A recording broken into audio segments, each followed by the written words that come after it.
In a world where figures like Andrew Tate govern discussion around masculinity, what does it mean to be a true modern man? Masculinity has changed a lot in the past few decades. The way we dress, the way we talk, the mannerisms we have, and the things we find cool as men. Back in the 1900s, modern men wore suits all the time. They were active, they got enough exercise, they took care of their bodies, they weren't filling it with sugar and junk, and they liked to do genuinely masculine things. I don't even know what to say about today. Things are just different. Men are not the classical men that we've seen in the past. Even in the past 10 to 15 years, we've seen significant changes in the way men act and behave that are so different from the past pattern of behavior over generations. And there are biological reasons to back this. Men have been decreasing in testosterone year by year for the past few decades. The decrease in testosterone and the changing masculinity we've seen has caused the modern man to desire less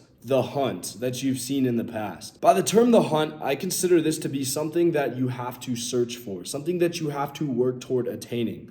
Anything from a caveman going after its kill so it has food and sustenance for the day, or somebody chasing essentially the bag. With this decrease in testosterone comes a decrease in aggressivity and the mental fortitude it takes to go out and achieve something that's hard to do. Men are no longer competitive in the way they were in the past few decades. The competition has changed. Here's what has not changed though: the arena. In the arena of success, the rule is outwork everyone. That means one specific thing, that your competition is working less hard to achieve a prize that is just as valuable. This is an opportunity for men in the modern age who can push themselves past the limitations and the increased amount of distractions that are taking you away from what is truly important. Let's delve into how relentless effort can actually eclipse pure talent. All throughout history, you hear of men who had to put up with significant challenge. Every great feat in history comes with a hardship. Even in modern history, Michael Jordan had to dedicate himself to countless hours of practice from early morning till late at night to hone his skills. All the war heroes, the Medal of Honor recipients, all chose to do something difficult that were not necessarily required when other options were available, but doing so pushed them into the level of greatness that they are today. While putting your effort into something is good, you need to be strategic in the way you allocate your effort. I can say you can keep working hard all day, but everyone has a limit to what they can do and put into something. For example, in The Art of War, Sun Tzu argues that victorious warriors win first and then go to war. It relies on how you prepare yourself to allocate your effort and then actually executing. Not only that, but how much effort you're willing to put into something beforehand prepares you to make things easier while you're in the battle. This is huge because a lot of people go out and seek challenges that they're not really ready for.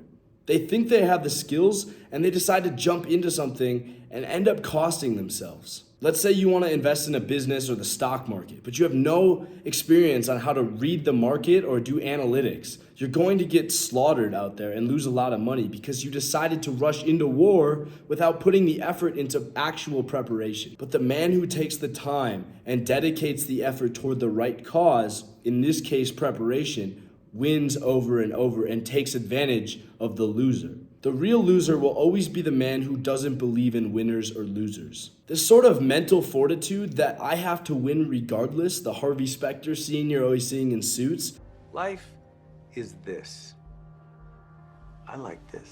comes from a lot of historical figures that never gave up. This is rooted throughout history. The only reason we talk about these great people are because they never gave up at what they set their mind to. Napoleon Bonaparte never gave up on his journey to make France great. He died muttering the words France and great because he believed in his purpose. Regardless of what's going on outside, if you can't win the battle and place the effort into focusing yourself internally first, you're not ready for anything else. Whenever you get on the plane, you hear the saying, put your own mask on first before helping others. If you're not breathing and you're not taking care of the things that need to be taken care of for your own health, you're not going to be able to put out the fires that will lead to a successful business. In fact, the reason a lot of entrepreneurs fail to begin with, regardless of the profitability of their business or the amount of resources they have is because they simply give up. A lot of the businesses that succeed are those that have not quit from the beginning. Their entrepreneurs and their team, their core team, believed from day one that they would never fail. And those businesses, regardless, have a significantly higher chance of succeeding, regardless of whether they have the best funding or the worst resources to deal with. If you are stoic and you close out those external distractions, those external challenges, and you just put on the front of resilience, you will convince yourself over time, the more you do it, that you are that person. You can essentially fake it until you make it. How does this really relate to masculinity though? I like to go back and reference what testosterone really does. So in addition to putting hair on your chest and making your voice deeper, testosterone has some important functions. It directly leads to muscle mass and strength, higher bone density, better body fat distribution, and causing a higher muscle to fat ratio. But most importantly, it causes an internal drive and a chemical reaction that will cause you to go out and be aggressive in every area of your life. The reason we respect the fighters, the athletes,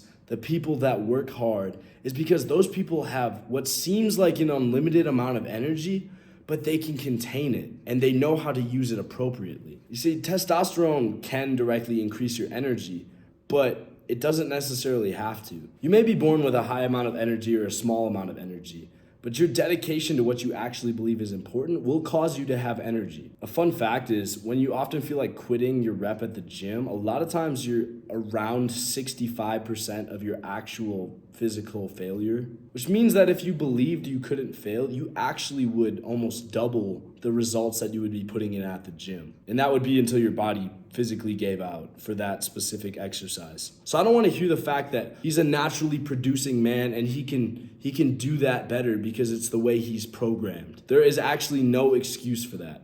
The other day, my friend asked me, how are you able to put videos out every week in addition to all the other things you have going on in your life? I said, because it doesn't really matter if I want to film a video or not.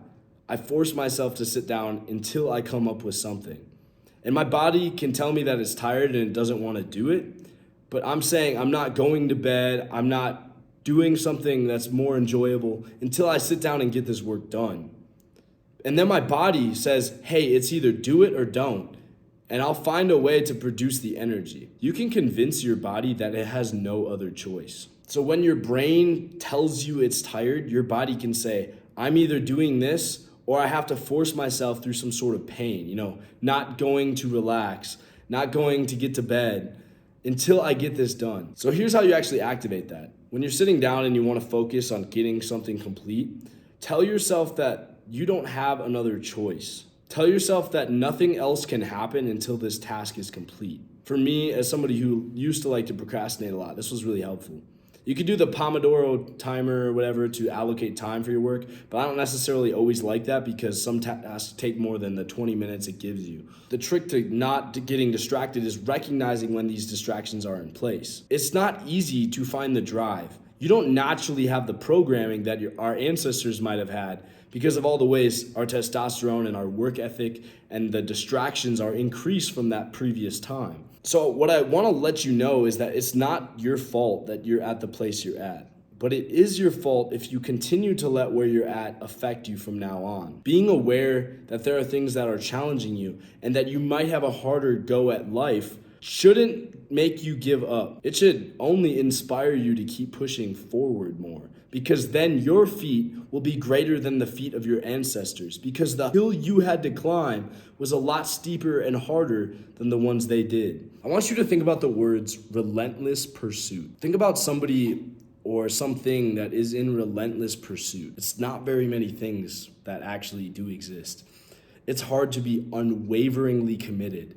And I'm not going to tell you that you should just do it anyway, because that's near impossible to just flip a switch. But I want you to think about being in relentless pursuit of being in relentless pursuit. You should find ways to continue to push yourself and cut out those damn distractions that are forcing you to limit your ability to get done what you need to do. I want you to think about what things in your life are cutting you out from being in the best pursuit of the most efficient person you can be. If you're working on something and you realize your phone is distracting you, you don't have to throw it away or turn it off. Just put it on Do Not Disturb, put it face down, and continue what you need to do. But over time, you'll realize that doing things like that will actually make it easier and easier to keep doing it in the future. What I wrote down is ultimately, the relentless, the obsessed, those that outwork their competition, carve their names into history. Aim to be that legend. Your parents did everything they did, and your ancestors before them and their ancestors before them did what they did so that you could exist on this world. If you believe in it too, God put you on this earth for a reason, and He wanted you to be the best version of you that you could be. If you don't make something of yourself, all of the work that culminated into you being on this earth was wasted because you didn't actually get to live to the potential that they aimed for you to have. Because they wouldn't have done what they did and put all the time and effort into building this lifeline for you if they didn't believe that you would continue it. Nobody great ever put their effort and time into something without realizing that they want to be the best person at it. Commit to being the hardest worker in any room. It's a really hard thing to ask. Naturally, we've always been that way. It's really hard with the way society is set up now to want to have that competition back. A lot of times you feel punished for it. But if you truly believe that bringing out the competitive nature in yourself is the best way to hit success, I'm telling you, you're not wrong. And when you actually know that you're the best in this realm of endeavor, then you will naturally just continue to feel an exponential boost from knowing that you are the shit. Think of that kid 10 years ago, 20 years ago, that you promised you were gonna be great. You can probably think of a memory where you said, I wanna be the best ever at this. Where is that kid now? Do you still want that for yourself? Has it changed? Because back then you didn't have the resources to actually achieve what you said, but now you do. So what is the excuse? You have what it takes. Becoming a masculine modern man relies on your ability to be competitive with that. You need to stop saying that you're unwilling to take on competition and to take on other people, because that's what makes us better as people. You're only hurting people when you're not trying your best to beat them. If you didn't beat someone else, they wouldn't have that flame inside to want to fight back and do it for themselves. And nobody would be pushing themselves to be better. And I sure as hell don't want to live in a world where nobody is pushing themselves to be absolutely great and everyone's just fine with the way things are. That's not letting me take on the best life I can lead. Why would you want one company to sell every product in the world? Competition makes things better for us. It drives prices down. It gives us the best possible quality that we could get. And it's natural. But if we try to put limits on ourselves to how we compete for things, nothing's gonna ever get better. So regardless of whatever else you learn from this video, take this away. Do not lose your competitive nature. You're not wrong for fighting, for being aggressive. As long as you control that and be aggressive in the ways that matter, then you will win. And when you see somebody caring about something or being upset because they didn't succeed, don't tell them it's all right, you'll get it next time. No. You need to tell them that that's a good emotion to have. And if they harness that energy, they will be the best. But they need to keep going. It's not about consoling each other. It's about using that motivation, that flame of when we're beat, to keep pushing ourselves forward. And I know we can't all be the best. That's the way competition works. But try. It's the saying, if you aim for the moon, at least you'll land among the stars. And I certainly believe that you are that person. Until next time, I'll see you.